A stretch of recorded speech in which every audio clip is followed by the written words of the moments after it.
Shane Curran and David Brady with us. Gents, you're both very welcome. Before we get into the actual football on the field, I just want to ask you both about what you make of the fact that the game between Sligo and Galway now won't go ahead. David, I might start with you. Tomás O'Shea has come out on Twitter in the last hour saying he thinks it's very disappointing the game hasn't gone ahead, that other counties have made really strong efforts to get teams on the field of play, and we're going to hear a little bit more about the Sligo situation from John Prenti in a while. So without second guessing the motivation behind it, what's your take on what's happened so far, David? Yeah, Ger, look, it's disappointing, but I think we need to understand that the priority is not a Connacht Championship. I think the priority is the player's safety. And I don't, from what I understand, there's a number of positive COVID tests, but there's a number of unknowns as well. And that, I think the unknowns has led the Sligo team to say, right, this is not a potential fixture that they can fulfill, and they're still awaiting tests. You can't just, and look, we all a very simplistic view that the under-21 plays or bring some minors and pick guys up at the side of the road. That's not fulfilling a fixture. That's just keeping people happy and putting people, in my view, their health at risk. They have no definitive number or tracing on people that are close contact. So you go to yourself, you know what? We talked about it. We talked about the possibility of it. They're not going to be part of the Connacht Championship, which is very disappointing from them, I suppose. Personally, as a Sligo player, they put a massive amount of effort. They are one of the, what you would call, weaker teams. Leitrim had a scenario also where they couldn't field the team, and people were saying, why can't you put out 20 others, or why can't you put out some sort of a team? This is not about putting teams out, 15 players in the pitch for the sake of it. If they're not certain that players are fully protected, or there's a fear of other people or other players that will come into the panel who probably haven't been in that close proximity bubble either. The players that have been in the bubble have got infected in some way, shape or form on the outside. So game's not on. Unfortunately, it's disappointing from a football context, but it's not going to be the last time we see it. And look at the argument, I'm not even going to go into it. Big teams, small teams. Okay. The rule is if a team up to the semi-final can't fulfill a fixture, unfortunately, it's not part of the Connacht Championship. But I would like one thing, that Sligo do represent the protocols and the testing procedures as was, and to see is that based on good practice. Yeah. Okay. Shane Curran, quickly, your take on this before we talk about the game at the weekend. Look, I think I was looking at all of the other three that they supported any support to all in terms of I said at the start, fishing should have been a little more fluid and flexible.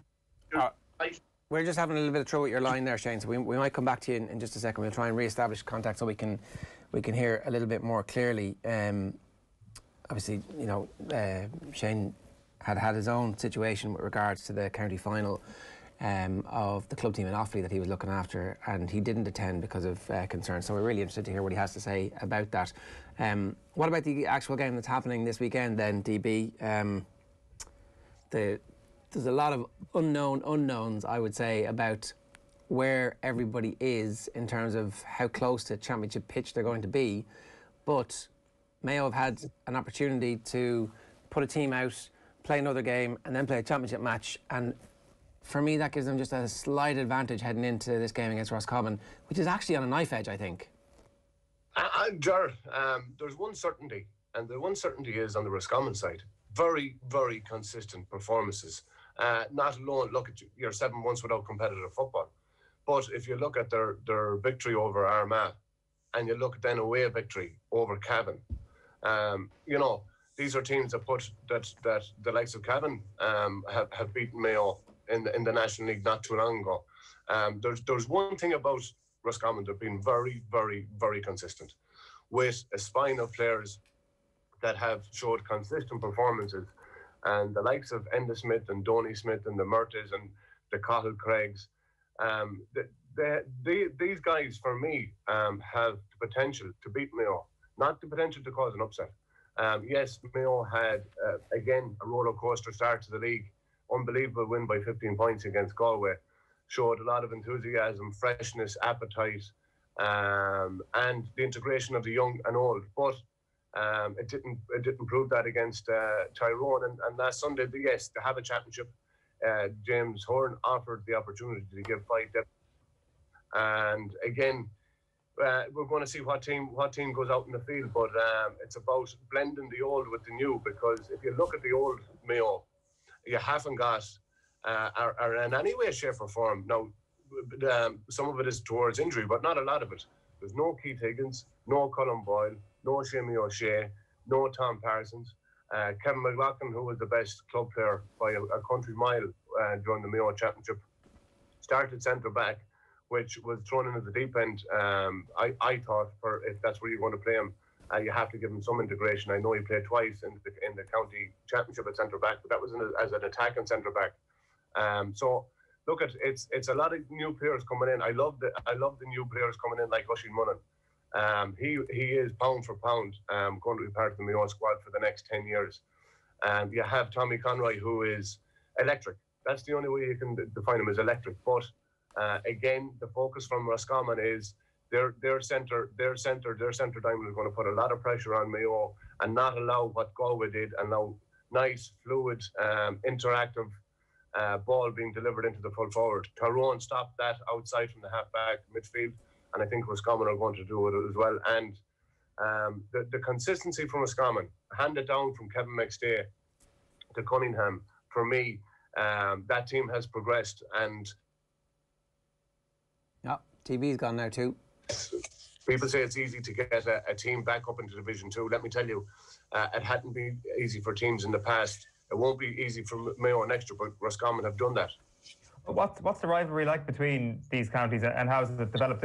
Shane, I might put this one to you first. I know you're back with us. I'm not sure, did yourself and DB hate coming up against each other? Was it a rivalry born out of familiarity and hatred, and has that developed nicely over the last decade or so? Yeah, it probably has, and I think, I suppose, this group of Roscommon players, as David alluded to there, have been around together for quite a while now, even from the late noughties there as minors and under 21s. They've matured into a right good team.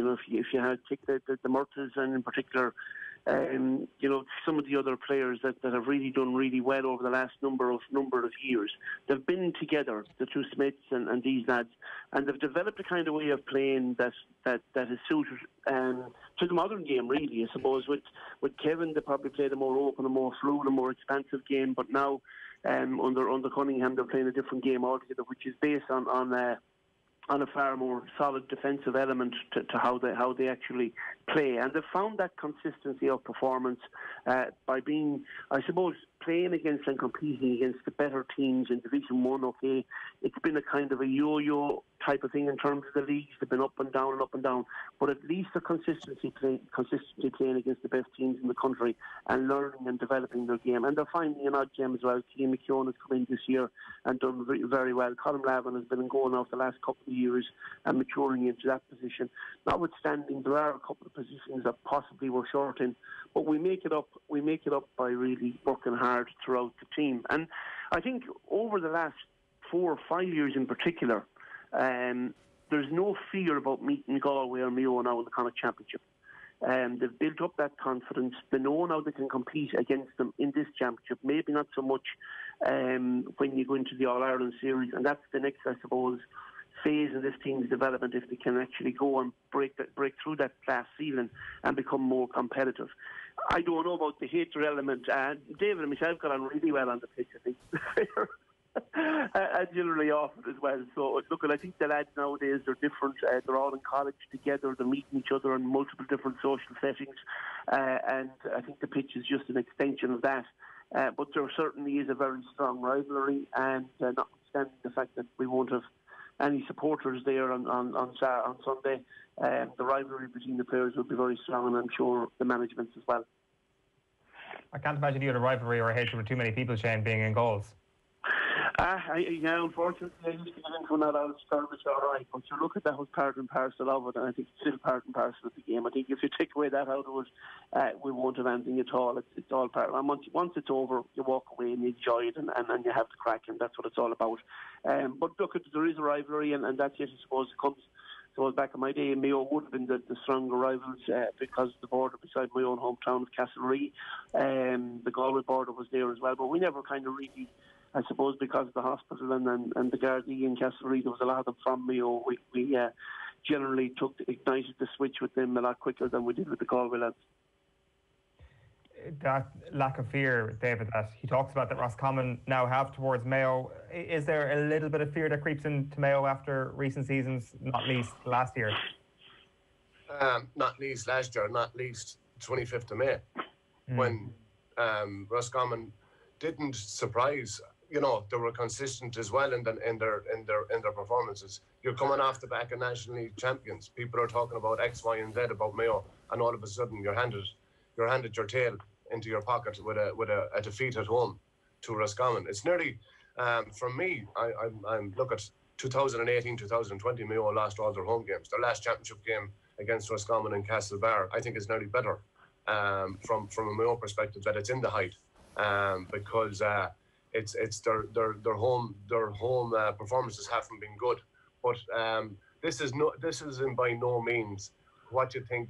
Ask the bystander on the street, Mayo, Roscommon, yeah, Mayo. This is by no means a done deal. Again, you had a very tight encounter from a Leitrim perspective. Mayo and by no means I think overclassed them. They probably used their experience towards the end and without Killian O'Connor.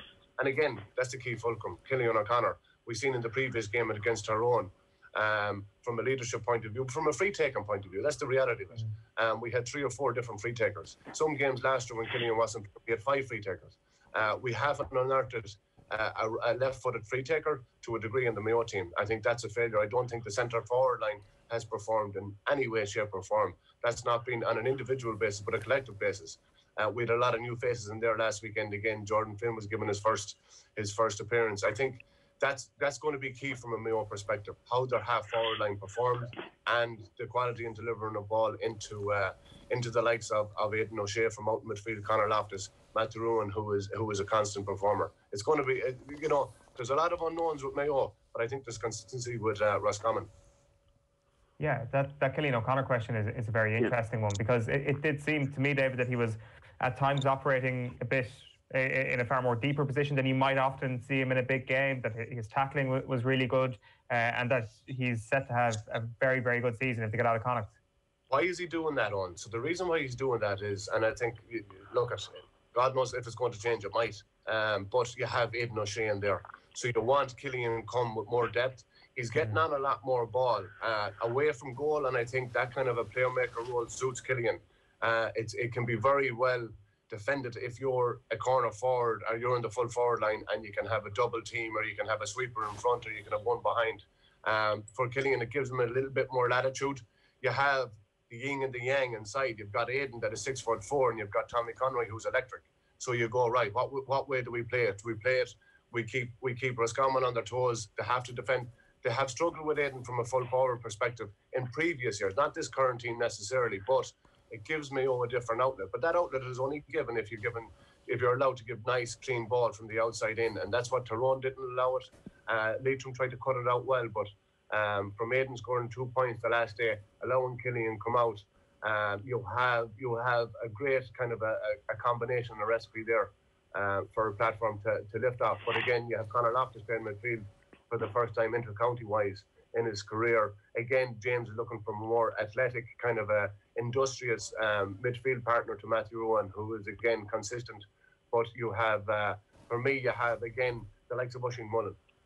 Thanks be to God, this guy didn't go to Australia playing Aussie rules, because he saved us even last Sunday on numerous times.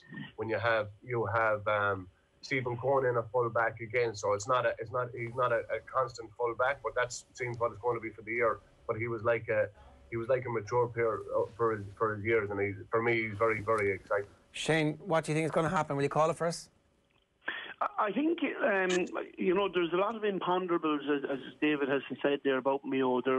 For a lot of these players, it'll be their first taste of real senior inter-county championship action in a big game away from home. Roscommon are a more mature side. Now, you don't need to be a tactical genius, I suppose, to understand where the Achilles heel is in our team. But as I said, we do make up for that with a lot of industry around the middle third, and particularly when Inda Smith comes out to join maybe a midfield two, or make it a midfield three or a midfield four, depending on the personnel that we pick. Cathal Craig could end up at 6, or he could end up at 11, or he could end up at 10 or 12. We're not too sure yet. Conor Daly is a huge loss if it's a thing that it looks like most likely he's out, which would mean that most likely Sean Malooly will end up picking up Aidan O'Shea on the edge of the square. Malooly has been a revelation. He's one of these fantastic footballers that we have in Roscommon from Strokestown. He's actually he's like a silent ghost attacker as well when we have the ball, and gets in around the back for a few scores quietly. He's great pace, great engine. That'll be an interesting duel. The middle third really is where I think is what will define the game. With Compton most likely, for ourselves, Tiger Rourke, and the likes of Cathal Craig coming out, making it another 4 or 5 there. If we can come up with enough of ball there, which is always a question and a query at this part of the competition, against the level of competition that you're coming up against. We have the forwards, I think, trouble, which is in many ways an untested and an untried defensive unit. And I think we're used to looking at Mayo over the last number of years of Higgins, Boyle, Keegan, et al. Really, but that kind of partnerships don't seem to be there just at the moment. They have conceded scores, even against Galway. They conceded a lot of scores against their own goals as well. There's goals and there's points in this Roscommon forward line, this Roscommon attack, and I think if we get enough of ball, if we can transition fairly quick through the middle third and ask questions of the Mayo full back line, I see no reason why Roscommon can't win the game. All right, you're sounding confident. Look, we tried by starting this conversation off by asking you about what you thought of the forfeiture of the game by Sligo at the weekend. We're nearly out of time, Shane, but what do you think? Yep. I think the silence has been deafening from a lot of county boards in relation to this, and that disappoints me. I said it in the outset there that I think the competition this year, we should have had an element of fluidity and flexibility around the fixtures, where things like this crop up, that counties aren't forced into forfeiting. It's been a hard enough season for a lot of them as it is. It's hard, as David said earlier on and alluded to, about families and players, and the risk that there is about bringing this virus back maybe to elderly parents or grandparents or whatever it may be, people that are in challenged positions health-wise. I find it kind of almost, it's this idea that we let it go to the semi-final. We know then at the semi-final that you're going to have the cream of the crop. What happens? We now know that we're going to have postponement. So I think for the integrity of the competition, and not so much about whether it's Sligo or anybody else, counties should have been allowed at least one postponement and see where you go from there. We're in no rush. COVID is absolutely going nowhere. It's going to be with us next year. If the competition had to be stretched out into the middle of January, early February, what about? But I think for the integrity of the competition, it's not a good look. And I feel really, really sorry for the people of Sligo. I feel sorry for the management and their team. And to be honest about it as well, I don't think Galway either want to find themselves in a Connacht final this way or any other way. And it's not good for them, depending on the winners of Sunday's game the following week, to be playing a team that's really battle-hardened, gone into a Connacht final. So I think it's not too late. Maybe it is for Sligo. I think deeper introspective on this needs to be found. If the Connacht final the following week in Mayo and Roscommon has a number of cases break out, what's going to happen then? And I think this should have been addressed. It should have been addressed a long time ago, but it hasn't been. All right, Shane Curran, thanks for that. My thanks to David Brady as well for joining us this morning to help us preview the game that is going ahead this weekend.